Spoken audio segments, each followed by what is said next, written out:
Hey, what it do, y'all? It's your boy E2 Blue coming back at you again. It's Victory Monday. Sorry I didn't get to do this video yesterday, man. Yesterday was crazy. I had my son this weekend, so daddy son time. I had to do the little trunk or treat thing with him. It's Halloween time, so you know how it is. Gotta do it for the kids. Gotta do it for the kids.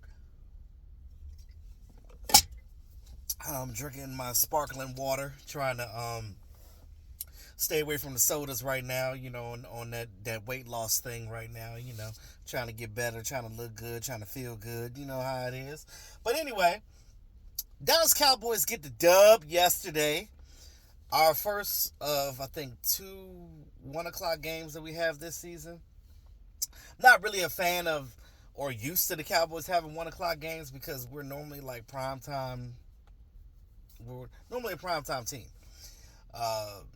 4:25 or better. You know what I'm saying? That's how I feel. And that's East Coast time. Now,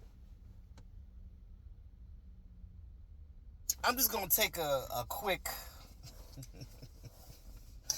moment of silence for you negative people that's been in the comments for the last couple of weeks. When I did my last video, when I had asked the question about did the Cowboys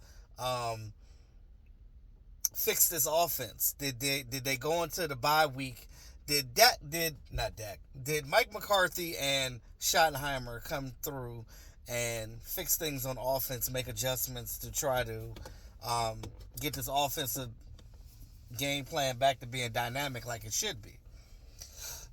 And a few of you came in here and was like, nah, E2, nah, they ain't gonna do that. They not gonna do that. They ain't gonna do that. Same old Cowboys. Keep trying to tell y'all, this is not the same old goddamn Cowboys. Jason Garrett ain't here no more. Kellen Moore ain't here no more. It is what it is, right? I love Kellen Moore. I think he's a great coordinator. He just has to learn how to not be. He needs to learn how to make adjustments when things go awry, right? Because over there, not to talk too much about the Chargers, but the things that he has going on with the Chargers, he has gold over there. He's got a good quarterback over there with Lawrence and Joshua Palmer and Keenan Allen. And he's got some great wide receivers over there. And both of those guys I have in fantasy, so I know they're good. And then you got Austin Eckler. He's got plenty of weapons over there with the Chargers to do things. They're almost like a mini Cowboys. They can be a much better team than they're playing like. But I don't know. They just got to figure that out. But that's on them. Now, back to the Cowboys being dominant, right? So, yes, we dropped that game with the Cardinals, and we're going to look back on that game. It was like, goddamn, like, looking at the Cardinals right now, they're 1-6, and their only win is against us.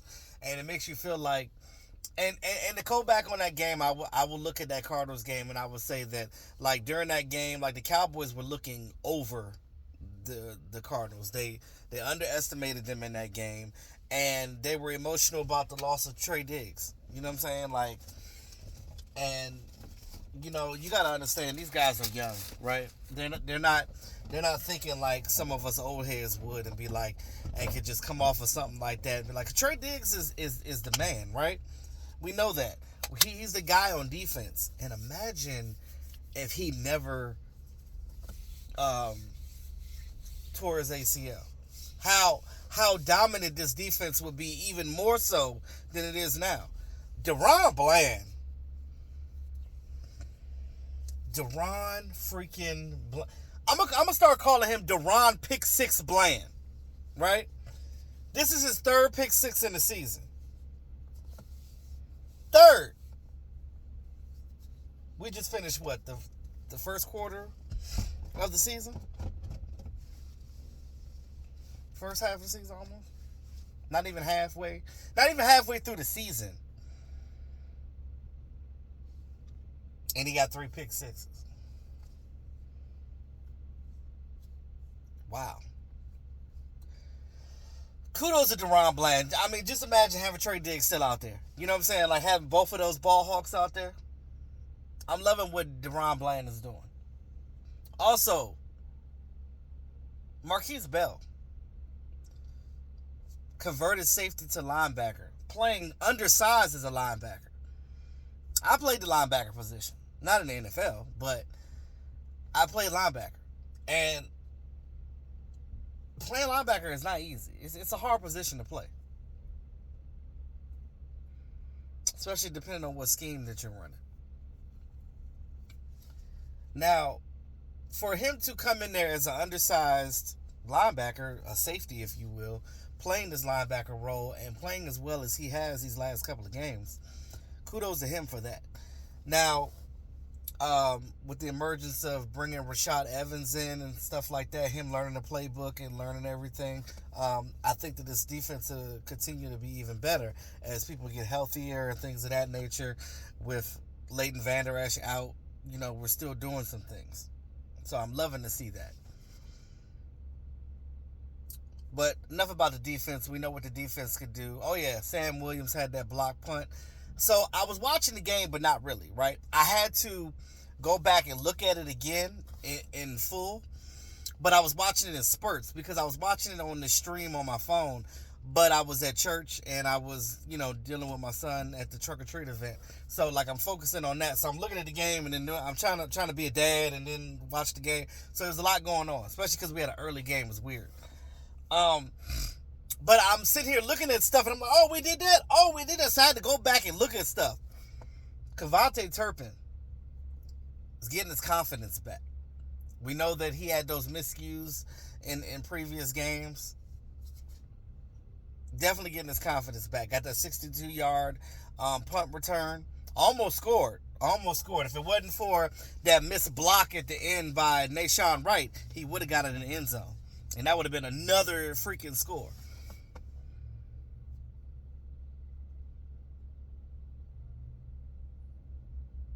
Now, offense. Again, I talked about you negative Nancy's talking about how we didn't change things on offense. We did. We definitely did. And I said that there's nothing wrong with this scheme because the 49ers run it. A lot of other teams that do the West Coast offense run it. But the thing about the West Coast offense, you can throw a lot of different things within that scheme. You can it's big on the screen game. It's big on screen game, read option, and RPOs. And it's so many things that you can do within that scheme. Now, because it's predicated on getting the ball out fast. And those are plays to get the ball out fast, especially screens. That's important for a team like us and a quarterback that's good at those things, right? All this hate that Dak Prescott gets, I kept telling y'all it was because of game plan. It was because of how we were playing our quarterback and how we were playing our offense. You can't play a guy against how he plays.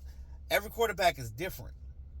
So you have to style your offense based on who your franchise quarterback is. Some teams don't even have a franchise quarterback. So they're just trying to figure shit out.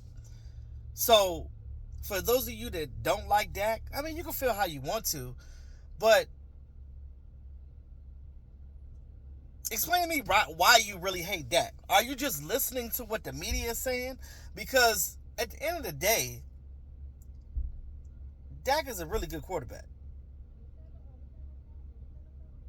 Nobody's saying he's Pat Mahomes, and he's not that.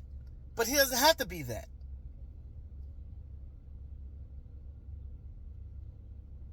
Dak is a guy that can get you there. You just have to do the right things around him. Now, the biggest thing that I can say that we have a downfall at right now is the offensive line.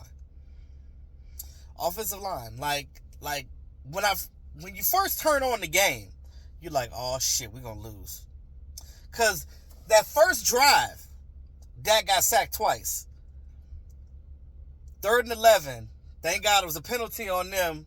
I think it was I don't know if it was a holding or whatever in the secondary or something. I forget what what it was, but that saved us because it gave us another four downs. And what did Dak do on those 4 downs? He took advantage of it, got us downfield, and got that nice dime, threw a dime to Jake Ferd. A beautiful pass. Beautiful pass. It was on point. We got a kicker, y'all. We got a motherfucking kicker. Brandon Aubrey is now 18 of 18 since starting his career. He has tied the NFL record on starting your career with made field goals. Shout out to Brandon Aubrey. He's tied it. So, in this next game that's coming up with the Eagles, we'll talk about that in a second. But, in this next game, if he kicks more consecutively he will be the record holder. And that's huge from somebody that didn't even play as a football kicker. He was a soccer player that decided to switch up and go to the USFL and play kicker in a football league. And Dallas Cowboys scooped him up. It was like, let's try this guy. And it worked. Shout out to Will McClay in the scouting department, because that was let me tell you something. I hope we never lose Will McClay, because that's a diamond in the rough right there. All I know is Jerry Jones needs to get this curse off of him. He need to go ahead and get Jimmy Johnson in the Ring of Honor, so we can stop this BS. Put Jimmy Johnson in the Ring of Honor. You know, before you pass away, sir. Let's get that done. All right.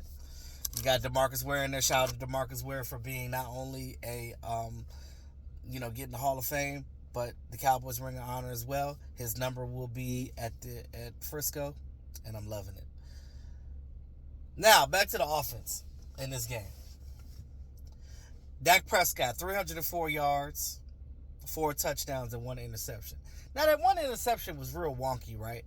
I feel like the tight end, like you go back and look at it, when Dak threw the ball, it was the same type of throw that he made on the first touchdown to Jake Ferguson. He threw the ball straight, and it's almost like the tight end, like, kind of alligator arm to jump, and he was like, and he, like, the ball popped up, and it got intercepted. It's always like that. Like, I want to say 90% of Dak's interceptions are because it got tipped up because somebody tried to catch the ball and they couldn't, no butterfinger ass, and that's what happened. So, I don't care about that interception at all, because that just brought Dak's total up to, what, 5? He only has 5. So the fuck what? We won the game. 43-20. I'm good. I don't give a damn. As long as you win the game, you can throw me pick if you want to. As long as you win the game. Ain't that what y'all said about Jalen Hurts?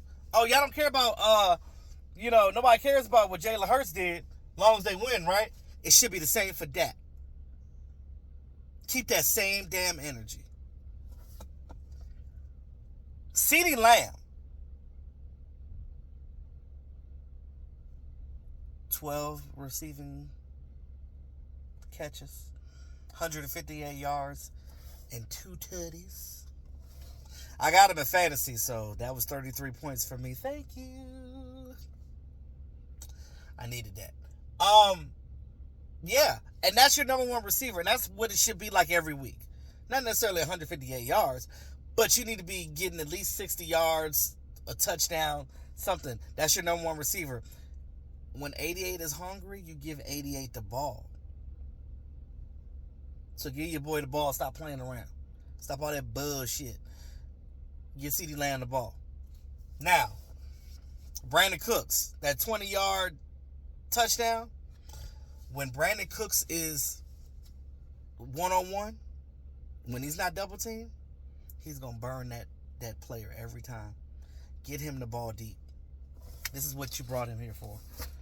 Utilize the tools in your arsenal. And you see what happens. You win. Dak was surgical. Dak was moving around. He was running when he needed to. That's the type of game that you need. I'm not asking Dak to run purposefully. I need him to run only when he needs to. When there's nobody open and you're in a situation where that defense is bearing down on you, run out of that pocket and get you a couple of yards. Because I'm going to tell you, 3rd and 6 is much better than 3rd and 12 or 3rd and 11. If you can get 3rd and 4 and 3rd and 6 with your legs, fine. Get there. That's all I'm asking. I'm not asking him to run every touchdown. That's what you got receivers for. That's what you got running backs for. Allow them to do that. But when it comes time when this team is, when you can catch a defense off guard, run that shit. And then go ahead and slide when you need to. Ain't no shame in that. Do what you got to do as a quarterback. Now, I love what I saw with this game. I don't like the offensive line. I don't know what's going on with that. That cohesion needs to be better. They're going to have to figure something out. Tyron Smith need to go ahead and graduate. I say graduate. He need to go ahead and retire. Because I love Tyron. As much as I love Tyron, you're a future ballot Hall of Famer. You've done everything that you can do. I'm just tired of the injuries. And I get it. He can't control that shit. But if your body is just shutting down on you, that your body is telling you, bruh, stop playing this game. Because it ain't for you no more. You're done. You've done all that you can do. You're going to be a Hall of Famer. It's going to happen. So, let it be that. But let me know what you guys think in the comment section, man. Like, share, subscribe to the channel, man. It's your boy E2 Blue, always keeping it real, man. Peace out. Y'all have a great Victory Monday.